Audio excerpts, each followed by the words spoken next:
എൻ്റെ വീട്ടുകാർ കുറേ ആയി പറയണേ ഈ ഒന്ന് വന്ന് നോമ്പറന്ന് പൊയ്ക്കവളെ എന്നാൽ പിന്നെ ആ പരിപാടി കഴിഞ്ഞല്ലോ എന്ന്. അപ്പം വിചാരിച്ചു ഞാൻ ഏതായാലും നോമ്പറന്ന് പോകാമെന്ന്. അങ്ങനെ കഴിഞ്ഞ വീഡിയോയിൽ പറഞ്ഞിരുന്നല്ലേ വീട്ടിലെന്തോ ഒരു പരിപാടി ഉണ്ടെന്ന്, ആ പരിപാടി കേട്ടോ ഇത്.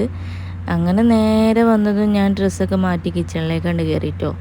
നേരെ വൈകി വന്നതുകൊണ്ടാണെന്ന് അറിയില്ല, ആദ്യം തന്നെ ബിരിയാണി വെക്കാണ്ട് നിന്നിട്ടോ. ബിരിയാണി സെറ്റാക്കിയിട്ട് ബാക്കിയുള്ള പരിപാടിയൊക്കെ നിൽക്കാൻ വിചാരിച്ച്. അങ്ങനെ ബിരിയാണിയൊക്കെ ദമ്മിട്ട് ഇതിങ്ങനെ കാണുമ്പോൾ വളരെ സിമ്പിളായിട്ട് തോന്നുന്നുണ്ടെങ്കിലും കുറേ നേരത്തെ പരിപാടി കേട്ടോ. പിന്നെ ഞാൻ അതിൻ്റെ ഇടയിൽ നമ്മൾ സമൂസക്കുള്ള മസാലയൊക്കെ റെഡിയാക്കി വെച്ചിനി. അമ്മായി മൂത്തമ്മയും ഇമ്മയൊക്കെ അവിടെ പത്തിരി വരുത്തുന്നുണ്ട്, പിന്നെ ഓരോരുത്തർ ചുടുന്നുണ്ട്, പിന്നെ ഇറച്ചി വരട്ടുന്നവർ വേറെ ഉണ്ട്, കോഴിക്ക് മസാല കൂട്ടുന്നവർ വേറെ ഉണ്ട്. അങ്ങനെ ഓരോരുത്തർ ഓരോ പണിയിലാണ് കേട്ടോ. ഞാൻ അതിൻ്റെ ഇടയിൽ കൂടെ പിന്നെ ബാക്കിയുള്ള സ്നാക്സിനുള്ള മസാലകളൊക്കെ റെഡിയാക്കി. പിന്നെ താത്ത വന്നുകൊണ്ട് സമൂസൊക്കെ മസാലയൊക്കെ ഫില്ല് ചെയ്ത് തന്നു കേട്ടോ. പിന്നെ എനിക്കെന്തോ അറിയണൊരു കടി ഉണ്ടാക്കിയത് കേട്ടോ, പക്ഷെ സത്യം പറഞ്ഞാൽ അത് ഫ്ലോപ്പായി പോയെ. പിന്നെ ഞാൻ ഇനി ഏതായാലും ഫുഡ് വേസ്റ്റ് ആക്കാൻ പറ്റില്ലല്ലോ വിചാരിച്ച് റസ്ക് പൊടി കൂട്ടിയാണ്ട് കട്ട്ലേറ്റ് ആക്കിട്ടോ. അതിൻ്റെ ഇടയിൽ കൂടെ അമ്മ ഇവിടെ കോഴി പൊരിക്കുന്ന തിരക്കിലാണ്.